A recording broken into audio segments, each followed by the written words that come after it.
la tosudez de seguir buscando profundamente respuestas a esas búsquedas profundas que todos tenemos, gracias a no renunciar a los ideales, gracias a continuar en la búsqueda del sentido de mis acciones, de mi vida. Es que me encuentro aquí. Por un lado, cada uno hace su aporte, su esfuerzo, pero nunca podré negar la influencia de todos los amigos que me han acompañado hasta este momento, de los orientadores que me han tenido más paciencia que nadie. Así que en realidad tengo mucho que agradecer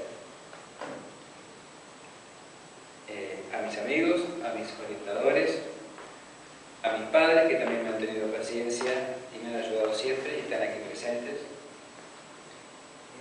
y a todos ustedes por estar aquí acudiendo a esta convocatoria, también les agradezco profundamente. Y en esto agradecer en conjunto, puntualmente quiero agradecer a mi orientador actual, Gabriel Pamizari, que está aquí presente también, y a Silvia Gómez, quien va a presentar el libro, una personalidad arrolladora. Gracias a ella muchas personas han cambiado sus vidas para bien, no solo en esta parte del mundo, sino en otras latitudes lejanas también. Es incansable, sigue poniendo en marcha procesos y para colmo, dijo que no va a parar, que no se va a jubilar. Silvia Gómez es profesora de artes visuales. Su carrera como docente la comenzó en esta ciudad, en la escuela 113 Sargento Cabral, aquí en San Lorenzo. Actualmente y desde hace varios años se desempeña como diseñadora gráfica y publicista. Desde el año 1981 participa del movimiento humanista, desarrollando actividades sociales y políticas desde esta corriente de pensamiento que se inspira en la obra de Silva, siendo hoy miembro de la Asamblea Mundial de este gran movimiento social. A lo largo de todos estos años se ha dedicado a la difusión del humanismo, priorizando la edición de los diferentes libros que componen la obra de Silva. Es la promotora de la edición del libro editado por Urquiza Ediciones en Rosario y que hoy presentamos aquí en San Lorenzo. Yo voy a invitar a Silvia a que tome su lugar.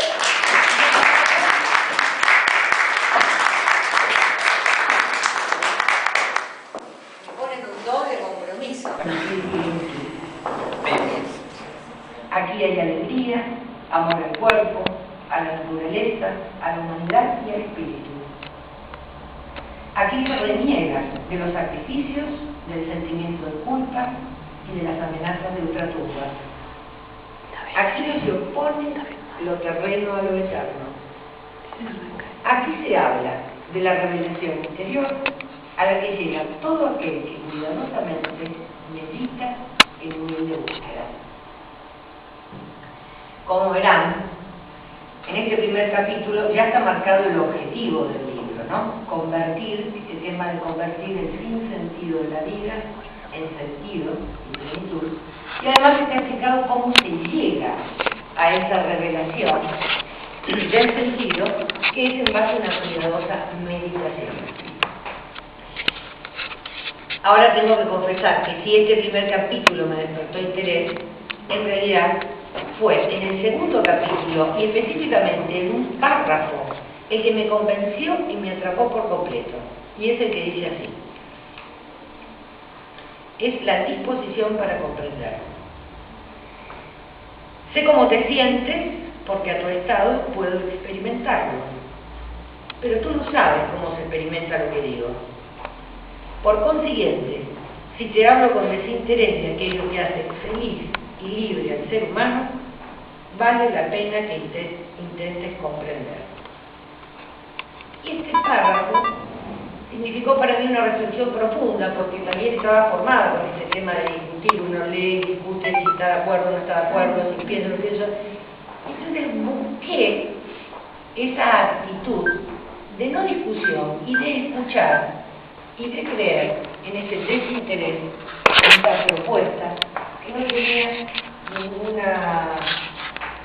ninguna posibilidad de interés, porque encima era anónimo, que no había claro. Entonces, esa disposición fue la que abrió, en todo caso, mi corazón y mi ser a recibir esta enseñanza y este mensaje.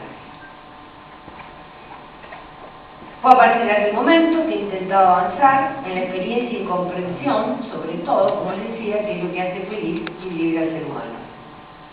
Reconocí a lo largo del tiempo que estos registros de felicidad y libertad los experimentaba en mí mismo como unidad interna. Cuando me sentía unida, cuando estaba de acuerdo conmigo mismo, cuando todo coincidía, no estaba débil, fracturada, ahí experimentaba estos registros de felicidad y de libertad. También reconocí que estos registros estaban profundamente ligados a la dirección de mi vida.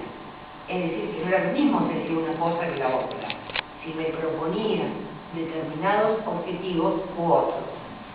Y también reconocí que esos registros estaban muy ligados a la relación que establecía no solo conmigo misma, sino con mi medio inmediato, es decir, con las personas que me rodeaban. Esto lo podemos ver en el capítulo 13, sí lo dice, el de los principios de acción válida, sí lo dice. Siguiendo los pasos lentamente, meditando lo dicho y lo por decir aún, puedes convertir el sinsentido en sentido. No es indiferente lo que hagas con tu vida. Tu vida sometida a leyes está expuesta ante posibilidades a escoger. Yo no te hablo de libertad, te hablo de liberación, de movimiento, de proceso. No te hablo de libertad como algo quieto, sino de liberarse paso a paso, como se va liberando del necesario camino recorrido el que se acerca a su ciudad. Entonces, lo que se debe hacer no depende de una moral lejana, incomprensible y convencional, sino de leyes. Leyes de luz, leyes de vida, de evolución. He aquí los llamados principios que pueden ayudar a la búsqueda de la unidad exterior. Esto es un párrafo donde inicia el capítulo 13.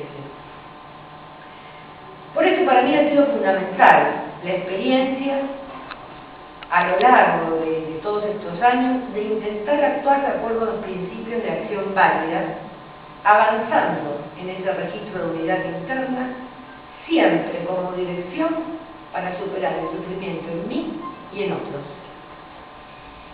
Quizás, a veces con más acierto, con más error, pero en el intento permanente, en esa permanencia y esa búsqueda de internalizar y de aprender, es lo que me ha permitido avanzar en ese registro que decíamos antes de unidad. Estos principios de acción válida que se exponen en este libro a quienes deseen llevar adelante una vida coherente y libre de contradicciones expresan una moral, y su aplicación en la vida implica una correcta conducta. Es decir, no es un dogma externo, sino algo sucede con uno mismo cuando uno logra aplicar esos principios y van conformando una escala de valores. Esto de correcta conducta, como lo estoy mencionando, no es externo, sino que se basa en, como decía, en el registro de crecimiento, de unidad y libertad que produce actuar de acuerdo a estos principios. De manera que la justificación de la moral se encuentra en los registros, es decir, en lo que siento, y no en ideas o en creencias particulares relativas, obviamente, a un lugar, a una cultura, a un momento histórico que ha ido cambiando. Más adelante, encontré que esta referencia moral, este tema de la unidad interna, está presente y se manifiesta, entre otras, en una de las ceremonias, en la ceremonia de reconocimiento. Allí se manifiesta, en una de las partes, a través de la aspiración que da dirección al testimonio conjunto. Es decir, decíamos que la segunda parte de la experiencia había 8 ceremonias. En una una lista de reconocimiento, hay una parte en la que en conjunto decimos: queremos dar coherencia a nuestras vidas haciendo coincidir lo que pensamos, sentimos y hacemos. Deseamos superar la mala conciencia reconociendo nuestros fracasos. Aspiramos a perdonar, a reconciliar y a persuadir. Nos proponemos dar creciente cumplimiento a esta regla que nos recuerda tratar a los demás como nos gustaría que nos traten. Y ese es uno de los principios de acción válida que estábamos mencionando. Esta ceremonia permite profundizar en una experiencia de renovación profunda de la propia vida, buscando la paz mental y la fuerza que nos da alegría y convicción. Y también direccionando esta experiencia hacia los demás al buscar compartir con otros aquello grande y bueno que nos sucede en nuestra propia vida. Para terminar, es en el camino, en la última parte de ese conjunto de reflexiones y sugerencias, donde, en mi experiencia, la reflexión y resolución de aquello que quiero aprender en mi vida me fortaleció y me llenó de un alegre sentido. Creo que la posibilidad de aprender es algo que no tiene límite. Y entonces, estas reflexiones con las cuales convivo diariamente, de aprender a tratar a los demás como me gustaría que me traten, de aprender a superar el dolor y el sufrimiento en mí, en mi prójimo y en la sociedad humana. Esto que diariamente reflexiono, de aprender a resistir la violencia que hay en mí y fuera de mí, y de aprender a reconocer los signos de lo sagrado en mí y fuera de mí. Por todo esto conforman estas reflexiones del camino, ¿no? Cada uno puede hacer con eso lo que quiera. Pero por todo eso, y desde el punto de vista que fijamos al comienzo, es que puedo afirmar que para mí este libro es no solo una guía para llegar a la revelación interior, sino un mensaje de correcta conducta y de correcta actitud frente a la vida. Es también, de acuerdo a mi experiencia, un mensaje que permite lograr una experiencia interna, una experiencia capaz de dar sentido, fuerza interna y comprensión. Y es también un camino para la vida, un camino para superar la contradicción y el sufrimiento personal, interpersonal y social. En síntesis, no la hago más larga porque vamos a compartir un documental muy interesante. Como dijimos al principio, el mensaje de Filo está compuesto por el libro, la experiencia y el camino, que en un tono casi coloquial y de fácil lectura permite a cualquiera reflexionar sobre los temas importantes de la vida y tener experiencias indudables de que es posible convertir el sinsentido en sentido y es posible superar el sufrimiento. Y aquellos que no están en búsqueda de estas experiencias profundas, de todos modos podrán encontrar en este libro un texto en prosa poética capaz de llegar al corazón. Nada más, muchas gracias.